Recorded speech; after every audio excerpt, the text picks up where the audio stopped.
യൂട്യൂബിന് വിട. സൂര്യയിലെ എല്ലാ പരമ്പരകളും സംരക്ഷണത്തിന് ശേഷം തികച്ചും സൗജന്യമായി സൺ നെക്സ്റ്റ് ആപ്പ് ഡൗൺലോഡ് ചെയ്യൂ. കണ്ടാസ്വദിക്കാം നിങ്ങളുടെ പ്രിയ പരമ്പരകൾ. സേതുവേട്ടൻ അവളെ അത്രക്കങ്ങ് ബോധിച്ചിട്ടില്ല. അതാ.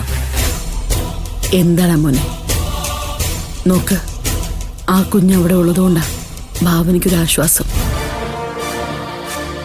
ഇല്ലെങ്കിൽ പാവം എല്ലാം കൊണ്ടും സൂര്യയ്ക്കാ ബുദ്ധിമുട്ടാ. അത് നേരെ അമ്മേ. ഇന്നത്തെ കാലത്ത് ഒരാളെയും വിശ്വസിക്കാൻ പറ്റത്തില്ല അമ്മേ. ഇന്ന് കാണുന്ന പോലെ ആയിരിക്കത്തില്ല അവർ നാളെ.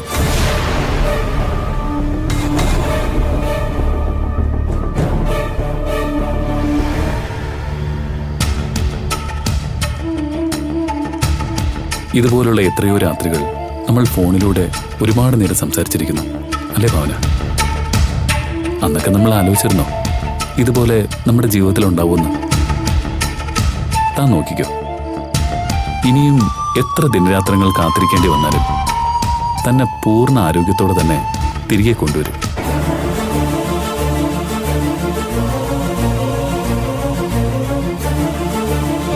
തന്റെ ശബ്ദം എനിക്ക് നിഷേധിക്കപ്പെട്ടിട്ട് ദിവസങ്ങൾ എത്രയും തനിക്കറിയോ? ആർക്കും ഒരു ദ്രോഹവും ചെയ്യാത്ത എന്നെയും തന്നെയും ദൈവം എന്തിനെങ്ങനെ പരീക്ഷിക്കുന്നതെന്ന് എനിക്ക് മനസ്സിലാവാത്തത്. നിന്റെ മനസ്സിന്റെ വേദന എനിക്കറിയാം സൂര്യ. സത്യം പറഞ്ഞാൽ എനിക്ക് എന്താ സംഭവിച്ചെന്ന് ഇപ്പോഴും എനിക്ക് മനസ്സിലാക്കാൻ പറ്റുന്നില്ല. ഡോക്ടറോട് ഒരു സംശയം ചോദിക്കാൻ പോലും എനിക്കാവുന്നില്ല. ഒരുപാട് പേഷ്യൻസിനെ കണ്ടിട്ടുള്ളവളാണ് ഞാൻ. പക്ഷേ എൻ്റെ ഈ അവസ്ഥയിലേക്ക് വന്ന ഒരാളെയും ഞാൻ കണ്ടതായിട്ട് ഓർക്കുന്നില്ല. ഏതായാലും തന്റെ പേരിൽ ഞാൻ ചില വഴിപാടുകളൊക്കെ നേർന്നിട്ടുണ്ട്.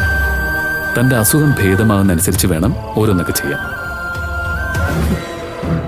എന്ത് വില കൊടുത്തും ഭാവന ഈ വീട്ടിൽ നിന്ന് ഓടിച്ചേ പറ്റൂ.